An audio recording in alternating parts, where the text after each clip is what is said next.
ഇത് king Salman bin Abdul Aziz റോഡിലുള്ള നജീദ് സ്ക്വയറാണ്. ഇവിടെയുള്ളത് പ്രധാനമായിട്ടും കുറച്ച് റെസ്റ്റോറൻറ്റുകൾ മാത്രമാണ്. അപ്പോൾ ഇതിൻ്റെ റോഡിൻ്റെ വശത്തായിട്ട് ആദ്യം ഒരു വിശാലമായിട്ടുള്ള പാർക്കിംഗ് ആണ്. ആ പാർക്കിങ്ങിനോട് ചേർന്ന് ഈ സ്ക്വയറിൻ്റെ ഒരറ്റം മുതൽ മറ്റേ അറ്റം വരെ വിശാലമായൊരു നടുമുറ്റമാണ്, ഒരു വാക്ക് വേ ആണ്. അതിൻ്റെ നടുക്കായിട്ട് ഇതേപോലെ ദീർഘചതുരത്തിലുള്ള ഒരു ഫൗണ്ടനുണ്ട്. അപ്പോൾ ഈ ഫൗണ്ടനിൽ ചെറുതും വലുതുമായിട്ടുള്ള പല കളറിലുള്ള ലൈറ്റുകൾ വെച്ചിട്ടുണ്ട്. ഇനി അടുത്ത് ഈ നടപ്പാതയുടെ രണ്ട് വശത്തും ഡിവൈഡർ ഉണ്ടാക്കിയിട്ടുണ്ട്. ഡിവൈഡറിൻ്റെ മുകളിൽ ഈന്തപ്പനകളും ചെടികളും ഒക്കെ നട്ടുപിടിപ്പിച്ച് മനോഹരമാക്കിയിട്ടുണ്ട്. ഈ നടപ്പാതയുടെ നടുക്കുഭാഗം ഇൻ്റർലോക്ക് കൊണ്ട് മനോഹരമാക്കിയിട്ടുണ്ട്.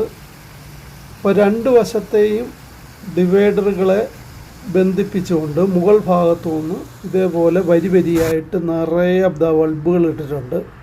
അപ്പോൾ ഇത് കാണുമ്പോൾ നമുക്കൊരു ഉത്സവപ്പറമ്പിൽ പോയ പ്രതീതിയാണ് ഉണ്ടാവുക. വളരെ മനോഹരമായ കാഴ്ചയാണ്, നല്ലൊരു ആംബിയൻസാണ്. അപ്പോൾ രാത്രികാല അതിഥികളെയൊക്കെ വരവേൽക്കാൻ ഇതേപോലെ ഒരു കോർണറിൽ ചെയറും ടേബിളും ഒക്കെ ഇട്ടിട്ടുണ്ട്. കുറച്ച് ആളുകൾക്ക് ഇവിടെയൊക്കെ ഇരുന്ന് എൻജോയ് ചെയ്യാം.